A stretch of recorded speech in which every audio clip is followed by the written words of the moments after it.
It's May, our favourite time of the year. It's the time when we set off for another season discovering new areas in our motorhome.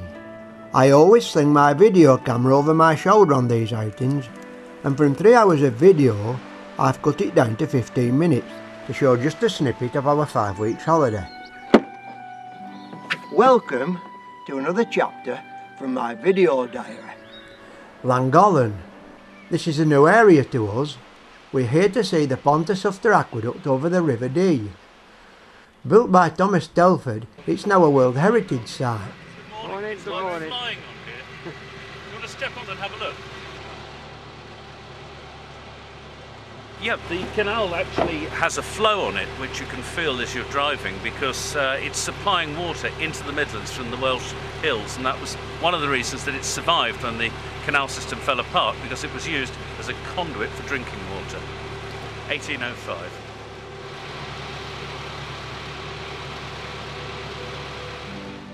The Vale of Llangollen has some beautiful walking country. This is the canal's water source and starting point, the Horseshoe Falls.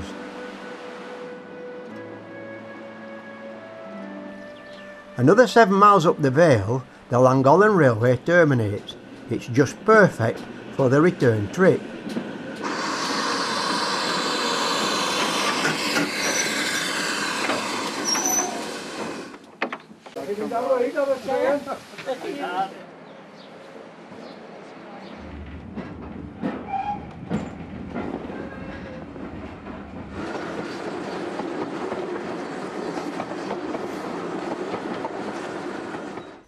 We've moved on into the Conwy Valley, North Wales for a few days. We've also joined the National Trust, and Bodnant Garden is at its best in mid-May.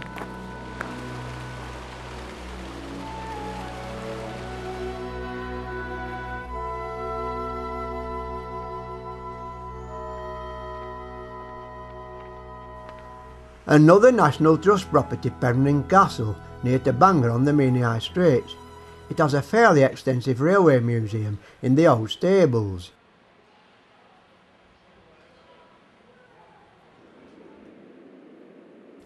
Another move, this time to Aberdaron, at the end of the Lleyn Peninsula. Here the scenery is wilder, and the coastline at this time of year deserted.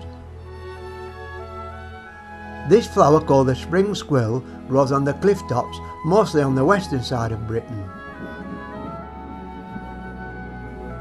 Passing Bardsey Island, we climb up a hill I can't pronounce, overlooking Aberdaron.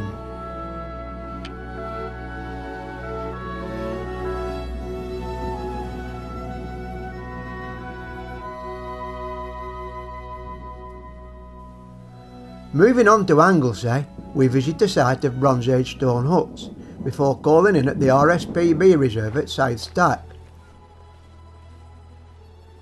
Look back this way, you see that last year? Yeah, we saw that.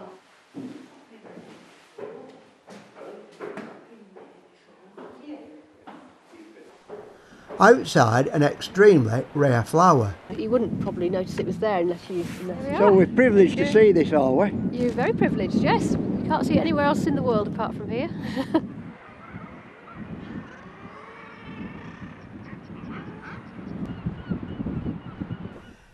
We've called at another National Trust place in Anglesey, and I'm not pronouncing the name. It's famous for its painted mural.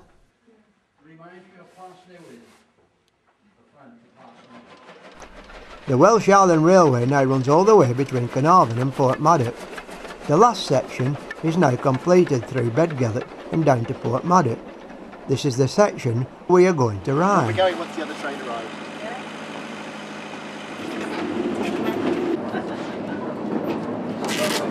There we are, so that's 2 concession returns through Leeds, Portmaddock and Anglesey.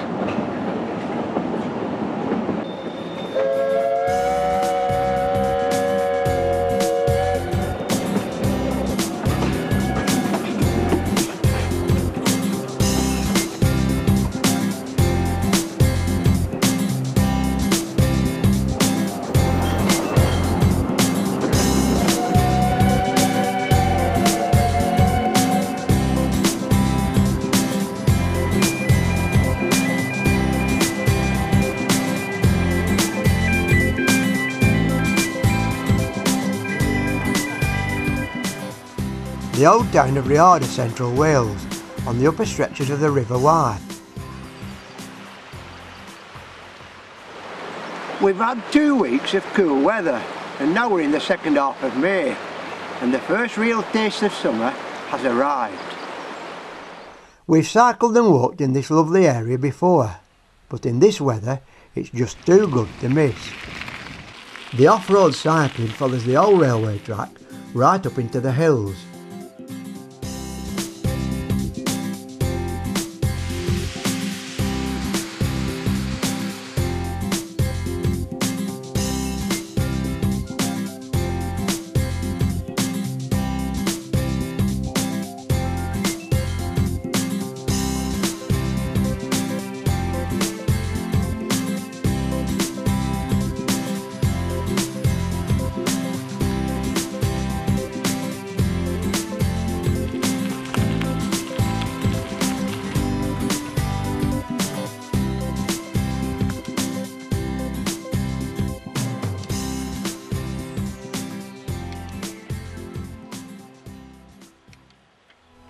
Today we are following the River Wye for about 3 miles before climbing over the hills back again into the Lleyn Valley.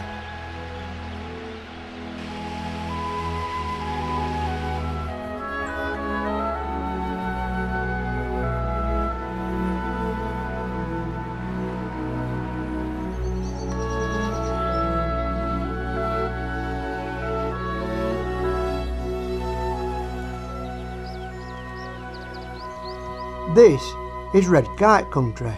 It looks like it has something in its mouth.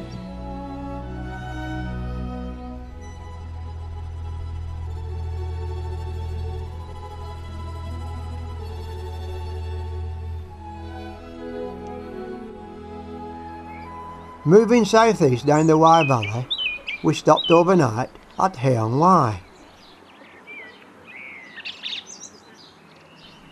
This is part of what motorhoming is about, enjoying and relaxing as the evening advances.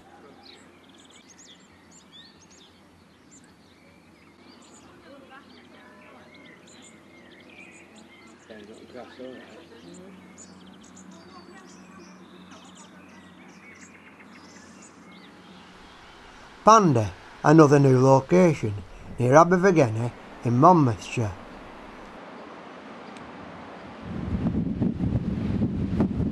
We've just moved back off the ridge because it's so windy. It's a warm wind blowing up from the valley, but we're on the Office Dyke, the famous Office Dyke path, and we're on the edge of the Black Mountains near to the Brecon Beacons.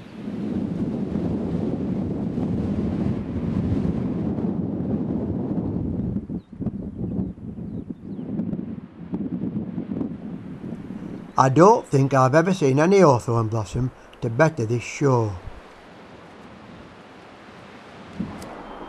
The end of the walk, and I think this speaks for itself.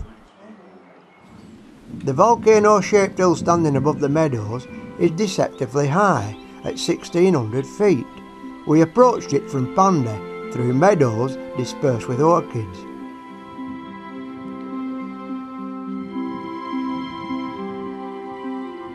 To the south, the Bristol Channel.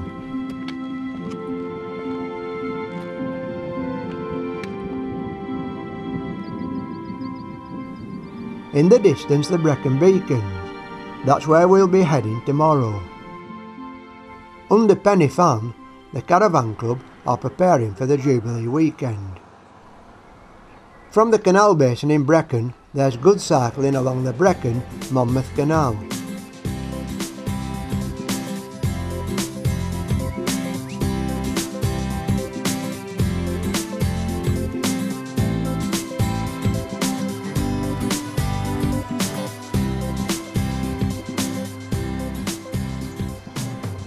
Bank Holiday Jubilee weekend on the Gower Peninsula.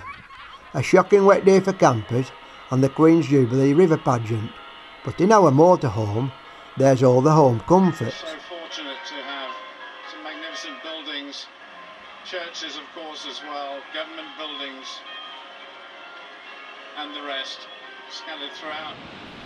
Next morning the sun returns, making it ideal for exploring this beautiful but sometimes busy coastline on this Jubilee bank holiday.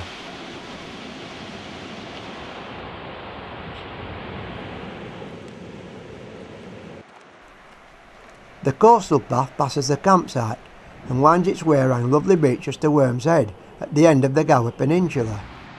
People were being cut off by the incoming tide, and the instructions from the Coast Guard were obviously being ignored. The following day we pick up the coastal path again along Rhayader Down, and then return to Rhayader along the lower paths.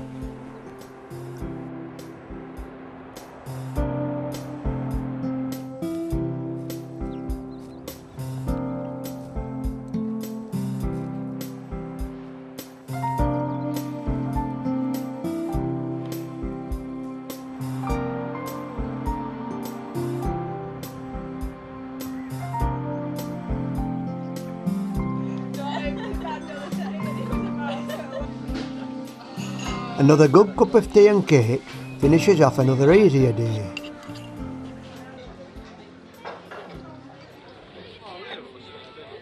St David's, Pembrokeshire, our final week. Besides the popular coastal path, we follow paths inland not walked and grown over, and almost impenetrable. It's pioneers like us, Audrey, that keep these paths open.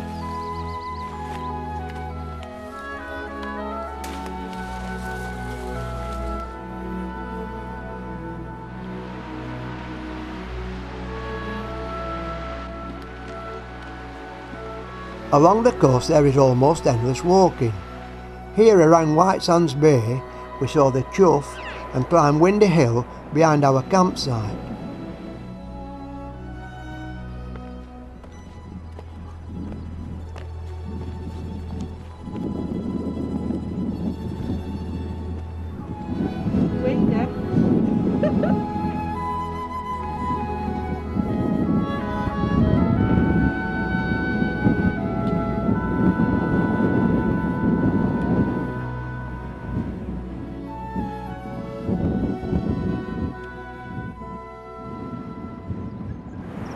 Not every day is sunny. Here at White Sands Bay, a full gale combined with heavy rain limited our walking to a couple of hours.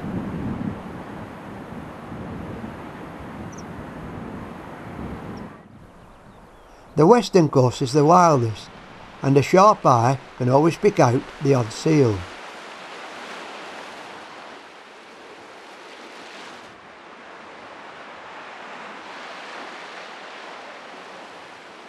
Here on the coastal path we discussed the marine survey with two university students from Holland. Is that correct? That's correct. We're doing a marine study here on the harbour porpoise, and we're basically trying to find out what the distribution and movement is of the porpoise in relation to the tidal currents here. We'll show a few maps of the movement of porpoise among the tidal cycle, so that's basically it. Yeah. Our last day and the longest walk. This beautiful coastal walk from White Sands Bay to Solva is about 13 miles.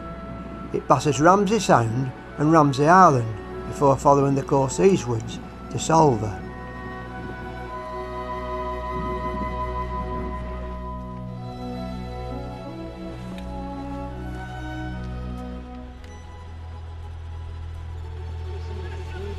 This exciting way of exploring the coast is called coast steering, where participants rock climb, cliff jump and explore caves. We always enjoy catching up with the young people on our walks. Here a party are doing the Duke of Edinburgh's scheme Bronze Award.